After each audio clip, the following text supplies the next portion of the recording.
This is Outside the Round with Matt Burrill, a Raise Rowdy podcast.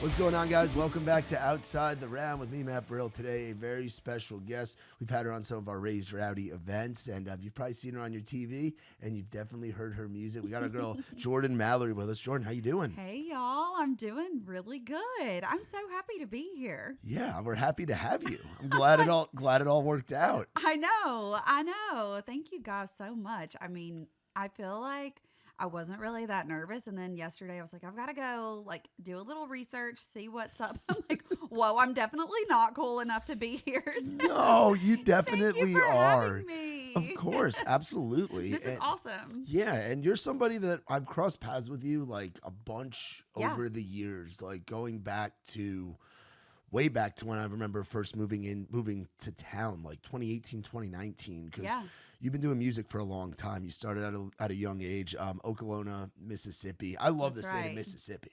Oh, yeah. I do. And I'm from New York, so not a lot of New Yorkers, not a lot of us lot. damn Yankees get down to Mississippi. Where is Okolona in Mississippi? So Okolona is a tiny little town. I mean, I love my hometown so much just because it's so wonderful for me to go home coming from here because there's just not much there. We have a Sonic. That's a big deal.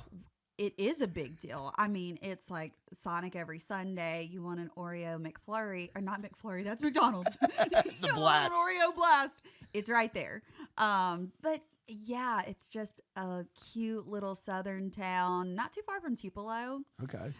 Yeah, I love it so much. And then are you Hail State or are you Hotty Toddy? Because I know that's the big thing. You guys don't have pro teams. It's a big debate.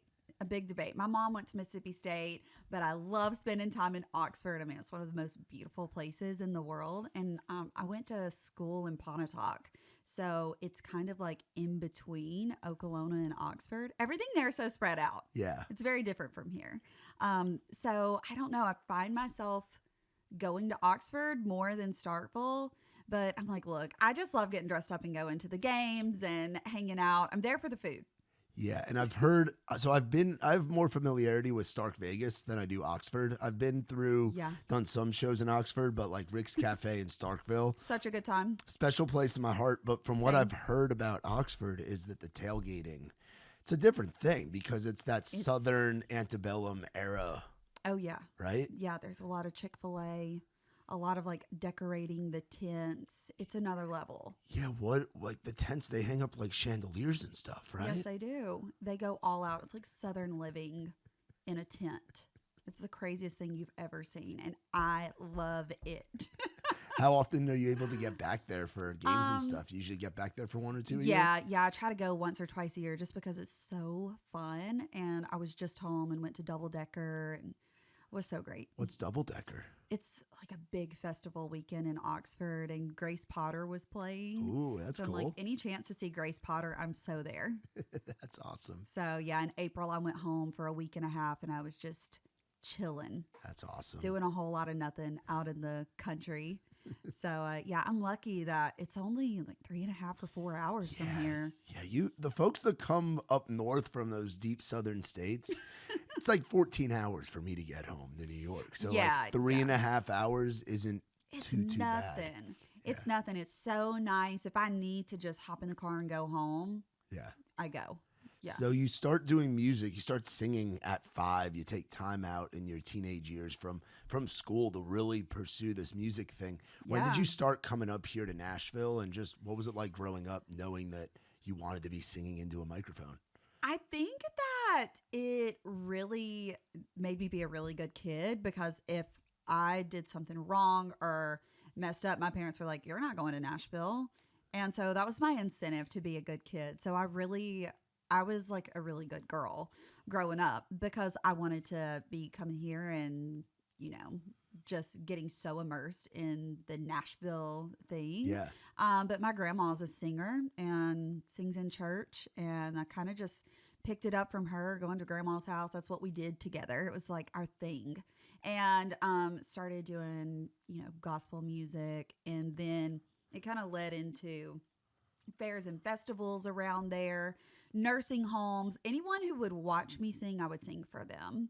And then I heard the first Faith Hill record, And well, I think it was a cassette.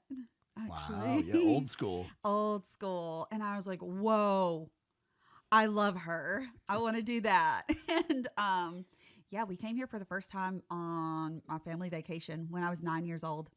And you know what's hilarious is where the Opry is, like Opry Mills, the Gaylord. We thought that that was Nashville. It was not until the last day that someone was like, did you guys go to Tootsie's? And we're like, what's Tootsie's? So we go downtown and we're like, oh, there's so much more to this place. And yeah, just throughout the year started kind of getting involved in the songwriting community and would come here as much as my parents would bring me. Yeah. So when did you make the official move to kind of get your wings and come out here to Tennessee? So throughout high school, we would come up here and I would write. I was getting involved in the songwriting community, and it was always my goal to just like get here. So I graduated high school a year early. I basically combined my junior and senior year of high school, and I mean, my life was school. And I was like, I'm getting to Nashville. And, you know, then I graduated and my birthday's in April. So I had just turned 17 when I graduated. And I'm so fortunate. We had a family friend who had like a garage apartment here. And so I would be like, yeah, I moved to Nashville. But I would just come up here like 1 or 2 days a week and stay in their garage apartment. And then I would go home and get my time in with my family. I'm so close with my family. So I like to say that I gradually moved here. It wasn't until a few years later I got an apartment with a girl who actually is from Starkville. Oh, wow. And yeah, her name's Caroline Melby. You might know her. That name sounds She works familiar. at Belmont. Okay, yeah. Yeah, so we got an apartment together, and that was like my official move. And what year would that have been? I think I was around 20, so it was like 12 or 13 years ago. Okay, wow. So Nashville was very different. Nashville was so different. When did you move here? I got here October of 2018. Okay, gotcha. But you're still COVID. OG. Yeah, like there's the post-COVID and the pre-2020. I think like right around the pandemics when it really started booming. But the boom was underway in like 13, 14, like right as I was getting here, because that was when the artist bars started coming in. Like you were pre-FGL House. I was. Like pre-Whiskey Row. I was pre the Gulch. Yeah, when the Gulch was a spot you didn't want to go to. Right. I know.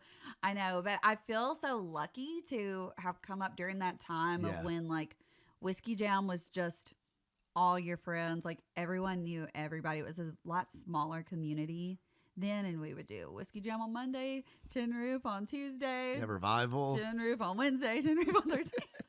Yeah, and that was when they were filming the show Nashville, right? Yes, it was. And I worked a lot on that show. I don't think that many people realize that about me, but I worked on that show a lot. It helped pay my bills in that in-between time of like, whoa, I really have got to figure out a way to stay here. Yeah. What would that look? What does that kind of look like? Is that like extra work? Is that just kind of being on set? Yeah, it started as extra work. Me and some friends were like, yeah, let's go be extras on this show. You know, young and just like, whatever, cool. Y'all are doing that. I'm coming too. And then I can't remember how I got involved in that, but I'm the same height and kind of same size as Hayden Panettiere. Is that how you say her name? Yeah, I think so. So someone was like, you should be her stand-in because you're blonde, same height, same size clothing. And so a stand-in is basically like someone who like stands in the lighting for them to get the lights right while the artist is in hair and makeup, and they're getting to sit down and get pampered, and you know, because it takes like an hour or two and you're just standing there. It's kind of awkward. But yeah, I did that for a really long time. I did that for her. I haven't done it in years, but did it for Carrie Underwood and Dolly.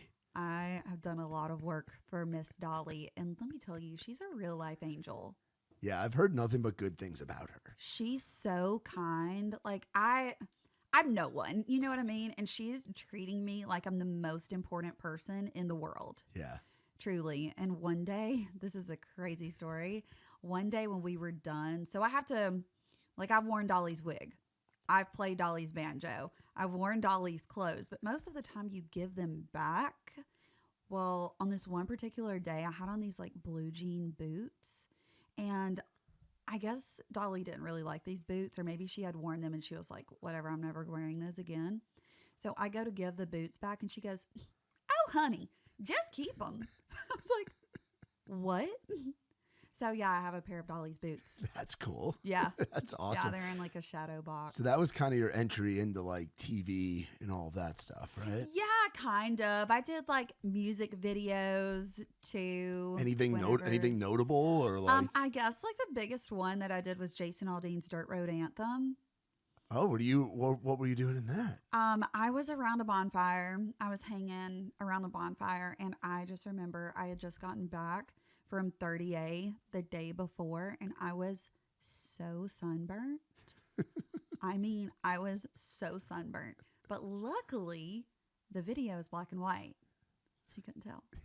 That's awesome. I know, cool. yeah. I feel like I have so many stories like that are just like just crazy. But Nashville was so small back then. Yeah. But yeah, I mean, when I first came here, that was really a way that I paid my bills and was able to stay here. Of course, now life is so much more expensive to be here in town. But yeah, I more than anything, I always tell people it's like your friend group and who you come up with, and it's your class. Right. Yeah. Right. It's your class. And two, I speaking of Starkville, when I first moved here, when I was coming here, I was so young that I wasn't able to go to a lot of shows, but I was at a bar. Oh my gosh, what is the name of the bar? It's in Starkville. It's not Rick's. I've played at Rick's before. Cowbells. Cowbells. I was at Cowbells. I'm in the restroom. I look down. There's an ID on the floor. I was like, there's an ID. And she kind of looks like me. So Ashley from Alabama, thank you. Thank you so much. For a few years, I used her ID. I wasn't like drinking or anything like that. I just needed to get in. Yeah. I just wanted to hear the songs from the original songwriters. And that's how I found my crew.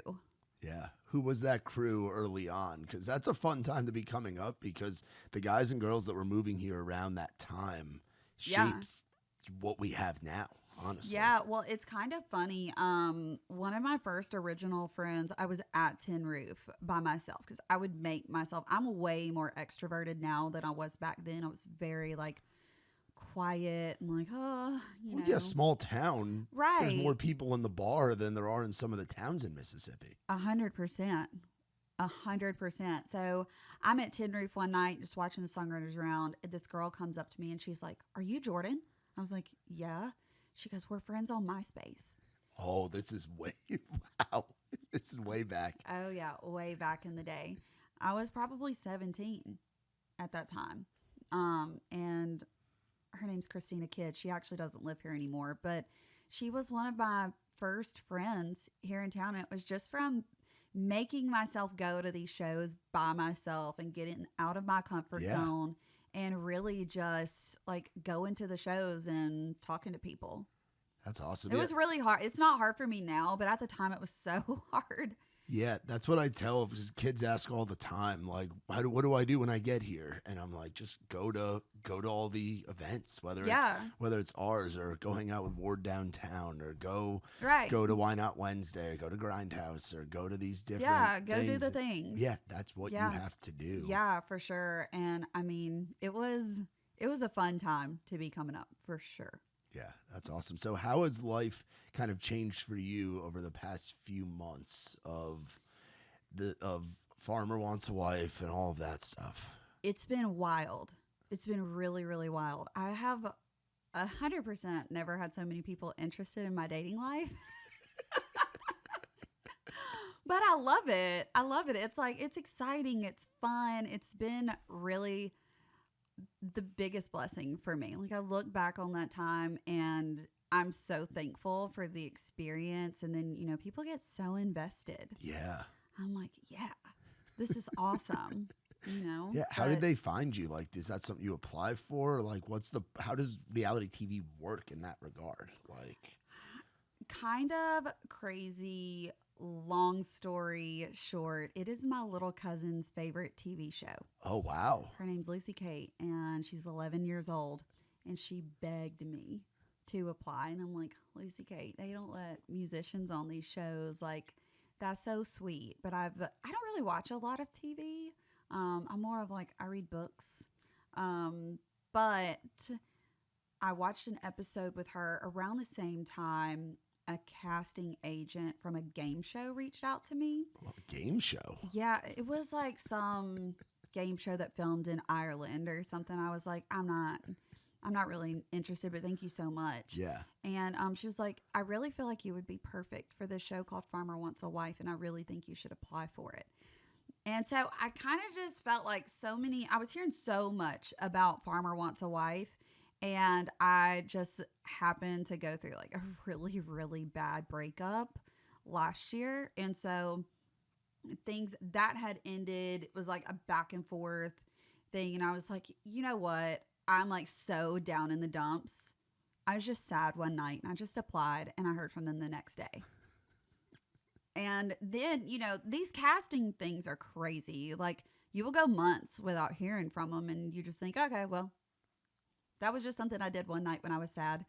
And then 2 weeks before they were like, you're in. Yeah. And then where do they send you? Like, where do they? Well, they send you to have. Yeah. I didn't, I'll be honest. I haven't watched the show. Yeah. So I don't. Not, it's like it's very for the girls. Yes. Yeah. It's like in the Bachelor, Bachelorette. Yeah. Girls world. love it. Yeah. Yeah. So they send you to get STD tested. You have to do a psych evaluation. They send you this whole long list of all the clothing that you need for the show. And that all had to happen within like 2 weeks. That's not a lot of time to do a lot of stuff. No, I was stressing because I was playing at that Hilton Head Island Jam. Yeah, because you're trying to balance. It's a little different for you. Granted, a lot of folks have like their 9 to 5 and have their lives, but you're doing this artist thing. Right. Yeah. Whoa, so during that 2 weeks, I had to go to Hilton Head for that. And then I had to go back to Mississippi. Luckily, my aunt helped me so much with shopping and getting like outfits together because you have to have a game plan. Like you can't just, because you're there for a little over a month. That's a lot of clothing. And I feel like I still didn't have enough. Like I really timed it out just right down to the last day. Where do they film it? So you start in Alabama. So I knew that I was going somewhere. I just didn't know where. And they send you your flight information the night before you leave. And so I had to, what's hilarious is I left my apartment at like 6 or 7 in the morning to go to the airport, flew to Atlanta. I think that I got to Atlanta around lunch or so. Then we're waiting on the other girls to get in. And then they put you in this van and you start driving. And I'm like, at that point, I still had my phone so I could see the direction we're driving. I'm like, we're headed towards Alabama. Like, what in the world? And some of the past seasons had filmed in Gadsden. So I was like, are we going to Gadsden? So we finally get to Gadsden. Of all places. Of all places at like 4:00 in the afternoon. You could have just driven there. The drive is like 2.5 hours. Yeah. But I guess, they don't want you having your car. Yeah. And having to keep up with your car. So yeah, it starts in Gadsden. And then my farmer, he lives in California on like the Central Coast near Slow. It's called Morro Bay. Okay. Gorgeous place to live. Yeah. So yeah, we ended up, there's like different mixers. And so we actually came to Murfreesboro. Oh, wow. Oh yeah. Murfreesboro one weekend. We went to the middle of nowhere, Texas on a camping trip. And yeah, it's a great time. That's awesome. Yeah. What was the guy like? Because again, I have no familiarity with the show. The guy? The guy, yeah. Who was your farmer? Yeah, so basically, Matt is an avocado farmer, and they have these things called finger limes, and it looks like a little banana, and you pop it in half, and it's like a lime, but it's like little. It looks like caviar. Oh wow! And some of them are kind of sweet, some are more sour, but they're so good, and it's almost finger lime season, so I'm gonna be like ordering some because they're delicious. But yeah, they grow wild in Australia. What was he like? I think that he was very reserved on camera, very shy, and obviously it's like such a weird situation. Like you don't know. Yeah, these guys they're literal farmers. Like, yeah, so you don't really know like what you're gonna be like. And two, I think that I just had this vision in my head of like a camera or two, and there were like 8. So there's a whole crowd of people watching you date. Yeah, that sounds like a lot. It was a lot, yeah. Yeah, it was an experience. Yeah. And I think that it's very hard to like let your guard down and let those walls down and date someone. And you're like thinking of your brain is in overdrive while you're on the date. So I'm like, oh gosh, did I say anything dumb? I hope not. Yeah, and then how do you balance how are you balancing your music, because you just had a new single come out, which I'm sure the process for getting that out cuts into the time that you're out there doing that show. So the show was filmed in October. Oh, it was back in the fall. Okay. Yes. So the show has been filmed, and like shows like The Bachelor film for I think 10 weeks.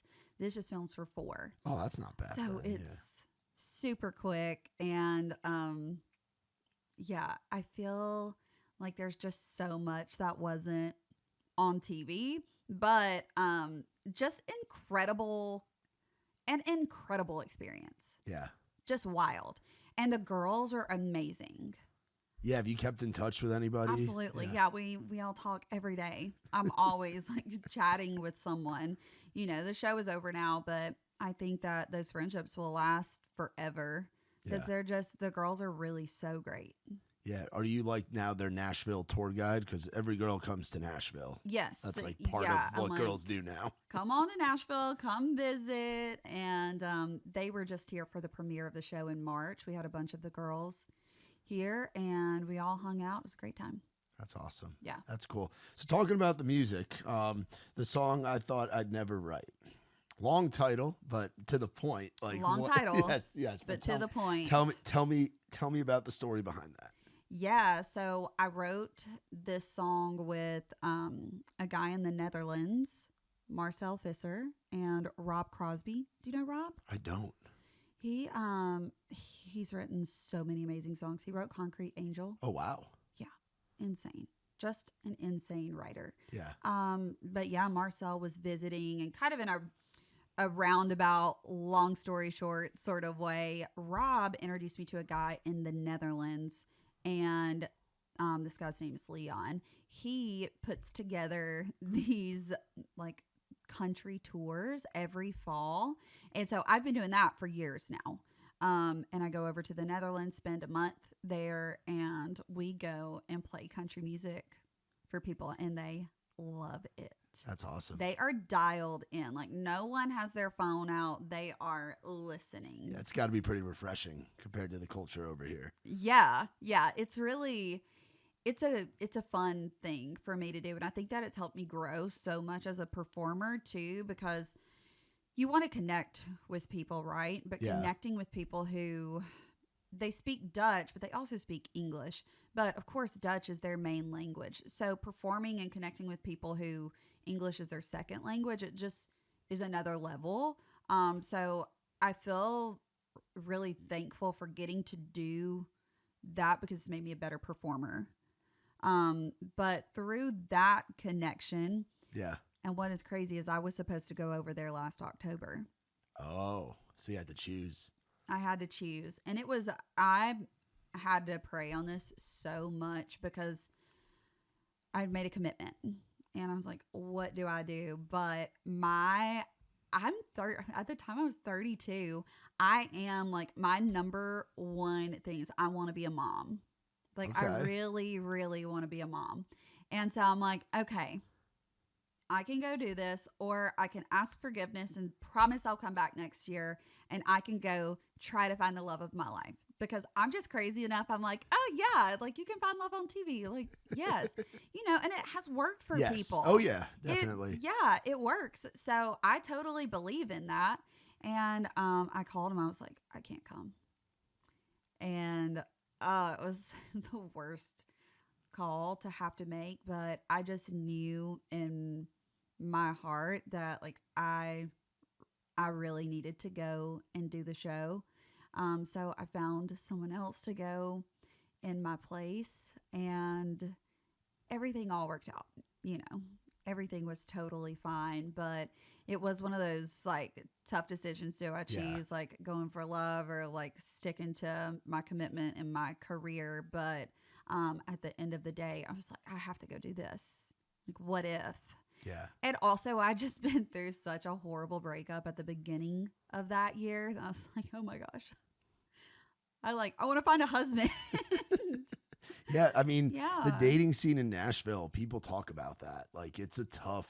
It's really tough. It's an interesting world. Like, there's such a dynamic between we get tons of tourists that come in here every weekend. They're coming on a Wednesday, they leave on a Sunday.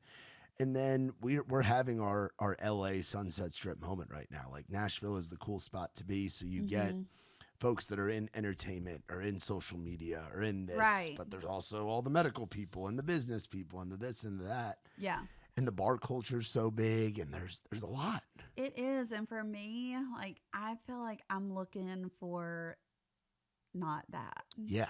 Like, So it's not like, the bar culture. where do you find that? Yeah. Yeah. So it's been quite a journey. I feel like I've been so close. And it's just hard here. It really is hard in a city, especially for someone like me and the lifestyle that I want to live. I live in Nashville now, but I really want to live in the country somewhere, kind of like where I grew up. Yeah. But yeah, we were talking about the song. Yes, the song. Yeah, we got off. Okay, let's get back on track. We got moving. We got moving around there. We did. So yeah, So how does that song come to be? Marcel, the guy I wrote it with, his son Mickey is my drummer when I do these shows in the Netherlands. Okay. So Marcel comes to Nashville. He's with an amazing publishing company that has offices there and here. And we're like, okay, we're going to get together, write this song. We wrote it. And then a few months later, I get like a fully produced demo in my email. I'm like, oh, heck yeah. This is awesome. Like, I didn't know that he was working on that. And I did the vocals for it. And then when I landed a spot on the show, they had asked me if I would be willing to sing on the show. I'm like, well, it's a huge part of my life. So it would feel not genuine to not, you know what I mean? And I feel so fortunate that my producers, Rob and Jaya, they live in Atlanta, and Rob is a huge country music fan. So we kind of connected that way. He's like, you have to sing. And so he called me the night before I left, and he was like, can you bring your guitar with you? I was like, yeah, of course, because I wasn't really expecting that. And it's a controversial topic of, having a musician on a dating show. Why is that a controversial topic? I think it's just like people want to make sure you're there for the right reasons. But in my heart, I'm like, I know that I was. Yeah. And my number one priority is finding someone to share my life with.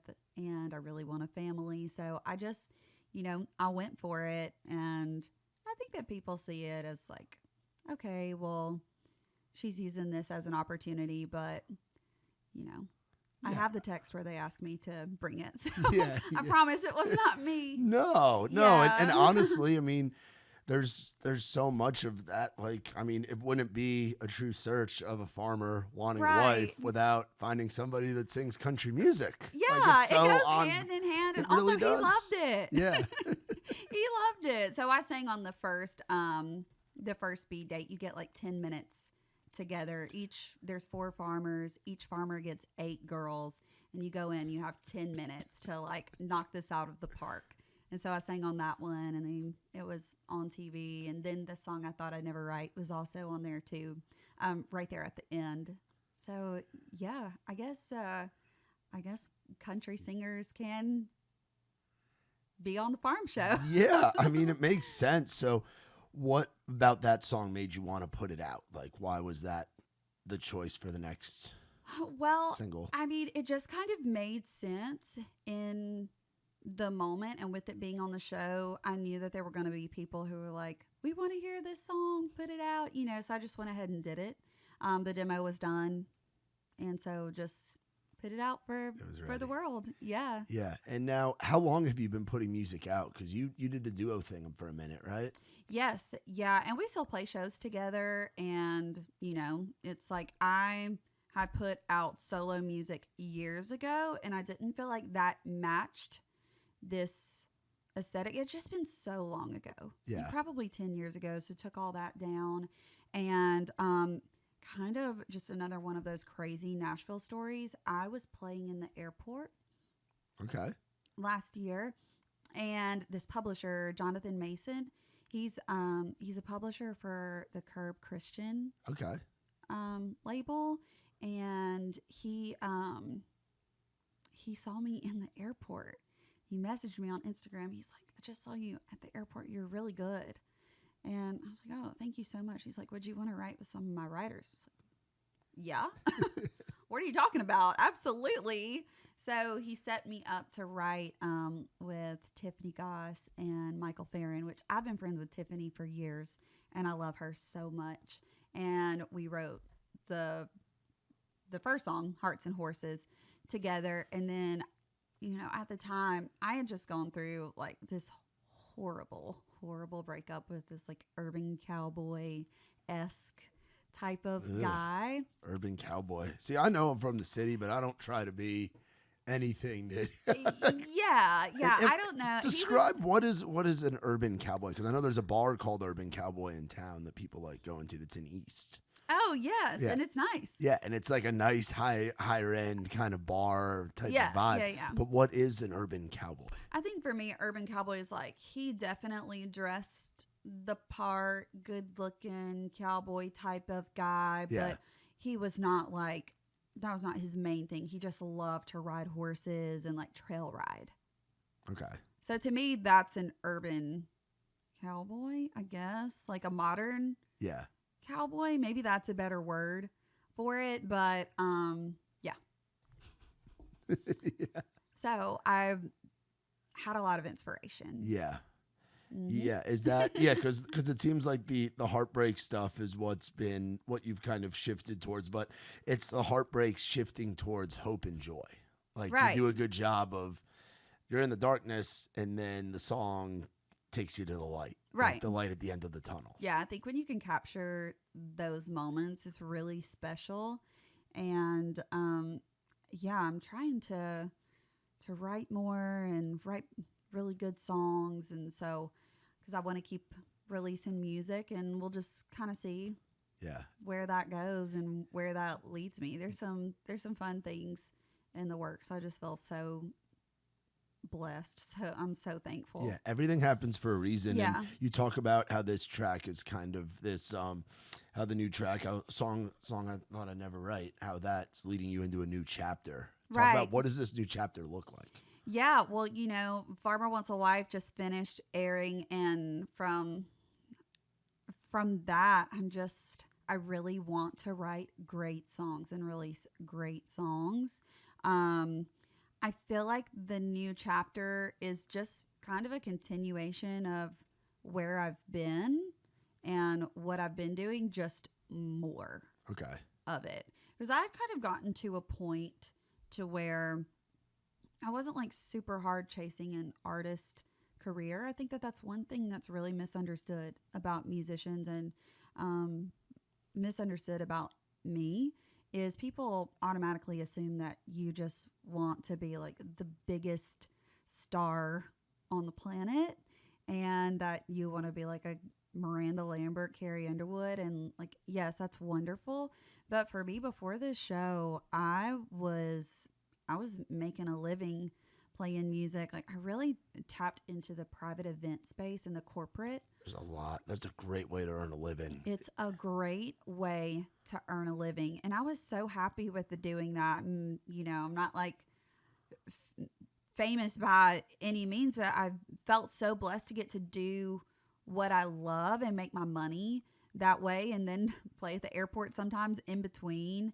And just, I want to continue doing all of that on a bigger scale. Yeah. Like, I feel like there's a lot of more eyes on me now, and a lot of girls who love to go to the country concerts, and they're going through breakups just like me, and so I want to write songs for those girls. Yeah.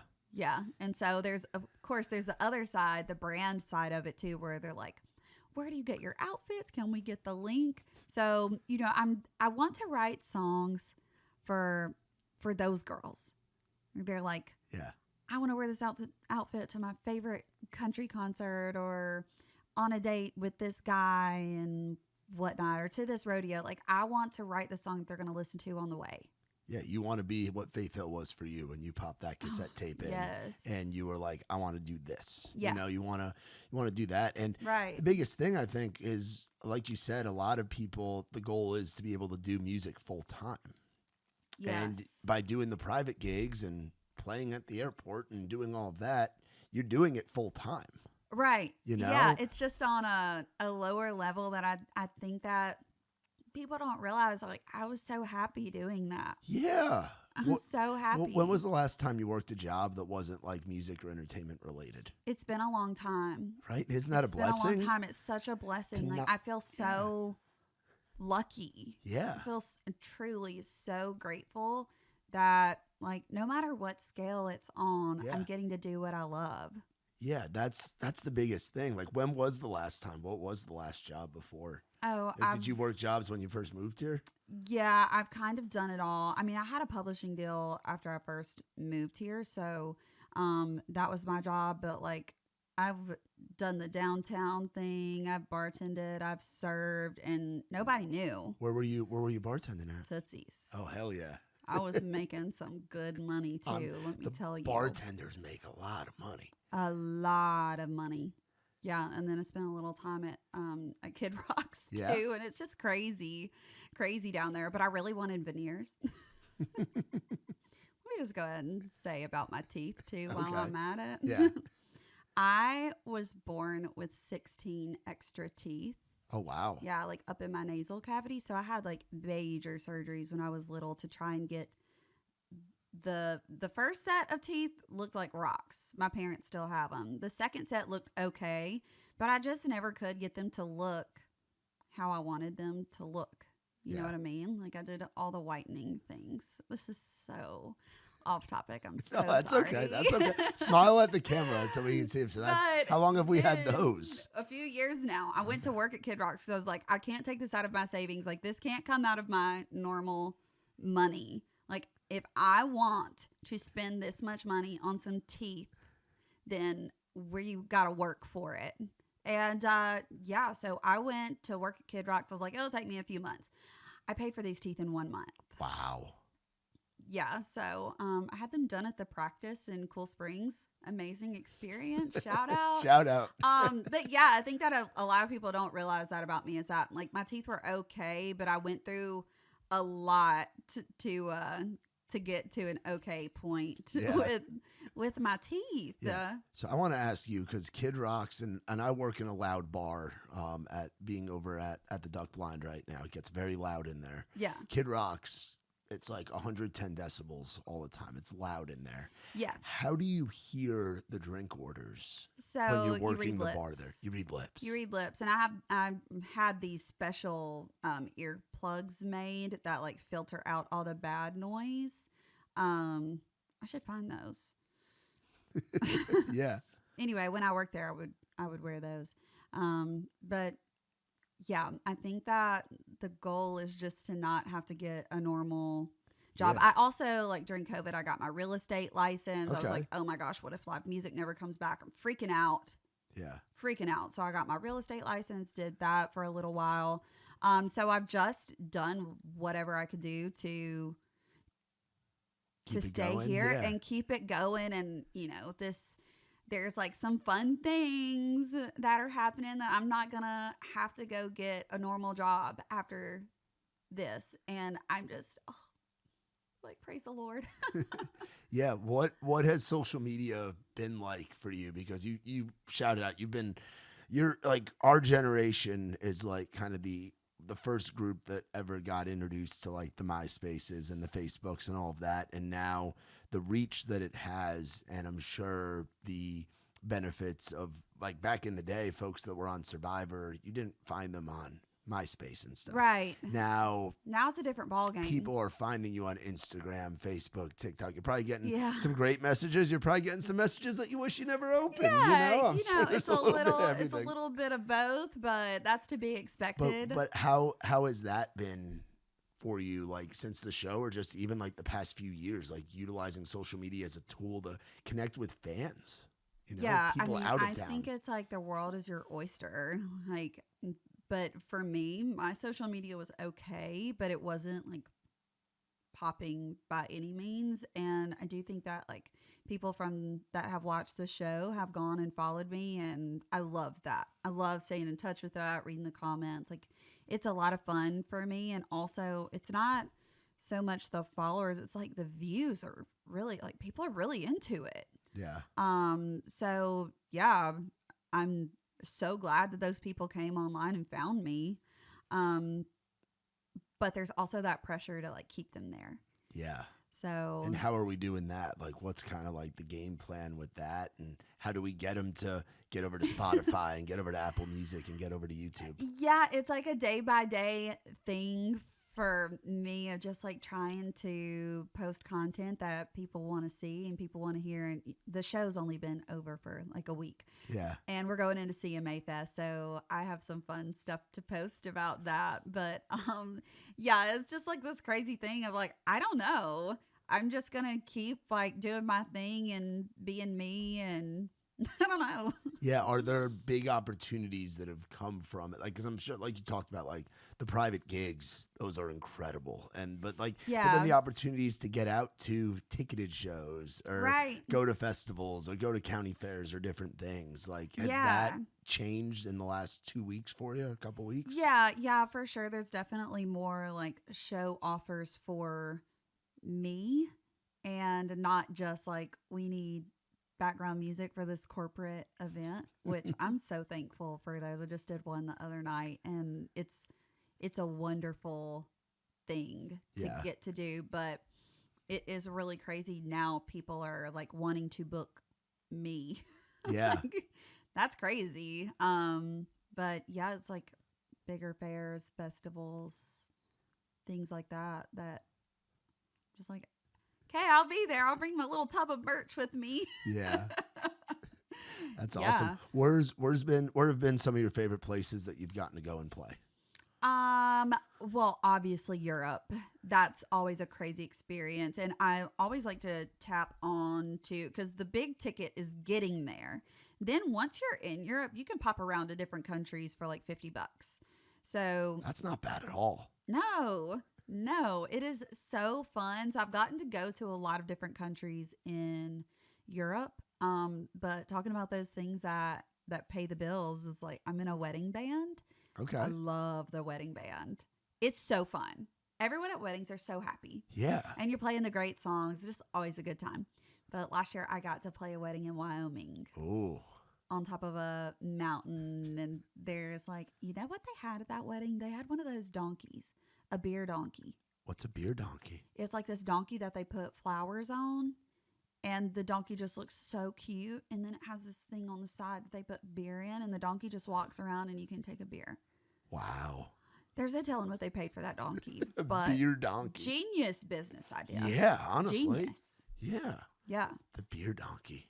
Yeah. What are your favorite, like, what are the go-to songs in the wedding band? Oh, Don't Stop Believing, redneck woman. I'm in a country wedding band, so Okay. it's like, it's for the most part, it's country music, like a lot of Shania. You play Man, I Feel Like a Woman, and the place just explodes. Oh yeah, they love it. They love it. It's fun. Yeah. It's a lot of fun. Yeah, wedding band stuff is is there something about having the wedding band versus just having the DJ? I do think that there's something about like the vibe. Yeah. And then you're Yeah. connecting with the people, and you Right. have it's different from the Broadway gig in that it's more of a controlled Right. environment. Like everybody there is having a good time. Oh, they're having a great time. These are like luxury Yeah. weddings where it's like, you guys are putting out the dough for Yeah. this one. Wow. It's Yeah. beautiful. And the food's got to be Gorgeous. really good. They feed us so well. There's always really good desserts. What's like your favorite? I'm there for the food. What's the favorite dessert? I love cake. I love cake. I like into a lot of weddings. I'll do those little cheesecakes. Oh my Like gosh. the little mini ones. Oh yeah. Good stuff. Yeah, I will swipe a few for sure. Yeah, and they don't care. No. They're, Yeah. they're like we paid for all this food. I think that someone's most gotta of the eat it." time they expect the band to be at the bar. For me, I don't care about the bar. I'm at the dessert table. Yeah, that's where it's at. Yeah, for sure. That's where it's at. That's Yeah. where it's at. What's something that you would tell yourself from you look back all these years that you've lived here to what your journey's been? Like it's a roller coaster, but what's something that you would tell that girl that's coming and staying in that apartment above that garage and is figuring it out at 17 years old to now Yeah. fast forward what's in store for her, and what advice would you give her?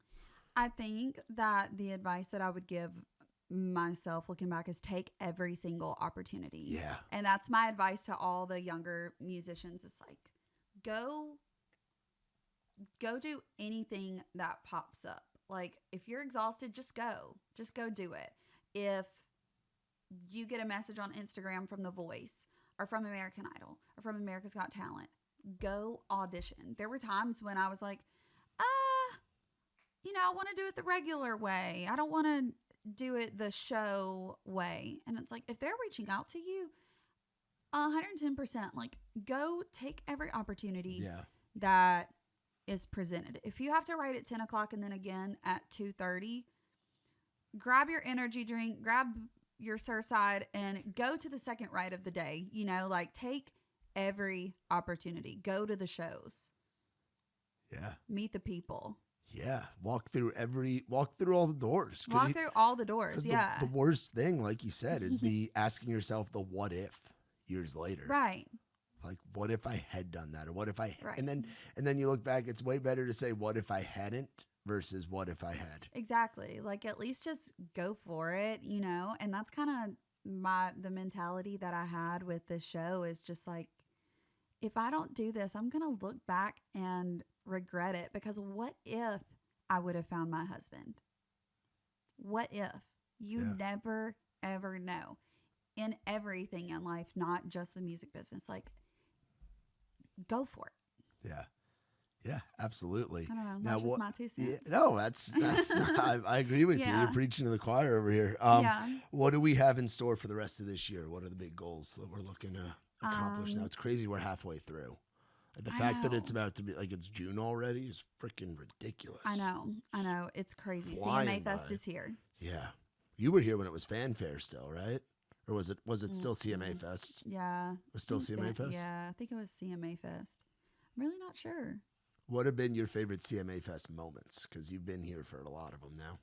I think my favorite ones are when I was younger and we would come here and I would be like, I've never seen this many people in my life. And now, it's doubled and tripled. Yeah. But I can remember coming here as a kid and my mom or my aunt would give the band at Tootsie's $20 to let me sing Blue by Leanne Rimes. I'd be like, this is awesome. Yeah. So it's like seeing it then versus now, it's a whole different ball game. But yeah, I can just remember being a kid and being like, wow, there are so many people here. Yeah. that all love country music. And they love country music. Yeah, that's the best part. Oh, yeah, for sure. But as far as like this next year, there's some cool things going on. I don't want to jinx it, but just feeling very blessed to keep doing what I love and writing more songs. I really, really want to like hone in on the songs. Okay. Yeah. Yeah. Makes sense. Well, we got a lot of writers around, so anytime you want to come and oh my gosh, I would love to. Anytime you want to come and play, we do a lot of I would those. love to. I would love that. And it was great having you. Talk real quick too. We gotta shout out the PR team because you played on the Perk PR takeover. Yes, Trevor and Allie, they work so hard. They're awesome. So yeah. Shout out Perk PR. because it is so important to have that team around you, whether it's your producer back in Atlanta or it's the guys and girls that you write songs with, right? And like where you're a member of their team in their world too, right? Yeah. So much of this thing I tell people is doing cool stuff with your friends. Right. It's doing cool stuff with cool people. Yeah, well, and having that team of people behind you can make such a huge difference in everything. I mean, they have gotten me so many things. Like I wouldn't be here with you if it weren't for them. So, I think as far as like just being able to continue doing that and growing my team of people around me and all at the same time, finding a husband and having some kids and getting the farm outside of town.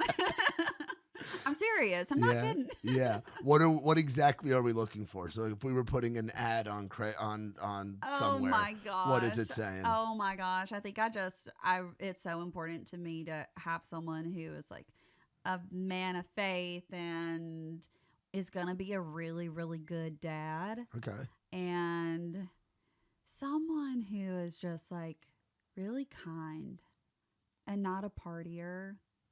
And if they want to go out with me. There you go. Yeah. That's awesome. I think that's just so important. But I am, as far as like the show, I was one of the older girls that were there. And it's like, we're serious. We're not playing around. Yeah. Yeah, well, and everything happens for a reason. Everything happens at the right time. Like I've been blessed. I'm in a great relationship, and it came from not looking for it, and it just kind of happened, Right. Yeah. It's crazy how God has a different plan. Yes. For everyone. Absolutely. Yeah. He really, really does. Well, yeah. I'm so glad you came by. Oh my gosh, thanks for having me. Great way to kick off the upcoming CMA week of chaos. Godspeed to you being out there. Like, yes, it's gonna be I will be there right in the middle of it, so it's gonna be awesome. Heck yeah, that's awesome. Well, hopefully we'll see you around. And yeah. seriously, anytime you want to play around, or we're happy to have you in the family.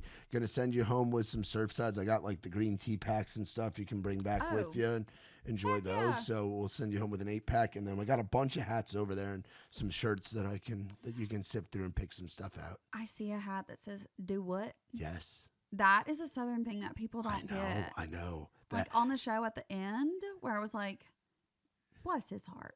Yeah. People think that's so funny. I also say "do what" a lot. Of course you do. Do what? Yeah. Of course you do. People don't get it. Yeah, that's part of it. So I'm me being a New York guy, my business partner Nick, who founded Raised Rowdy's from Pittsburgh. So the phrase "do what" is something where we had in our idea folder, like we got to do something with this "do what" thing. We don't quite understand it, but every guy and girl around us in this town says it. So we put it on a hat, put it upside down, and it's been one of our top sellers. So we'll send you home with that. I say it all the time. Do what? Do what? Do now? what? Do what now? Any guy that I've like dated that is not from the South, they're like, huh? What do you mean? Hey, what's your name? Do what? Do what? It's so many different uses, and it's amazing. Well, y'all be sure to look up our girl Jordyn Mallory.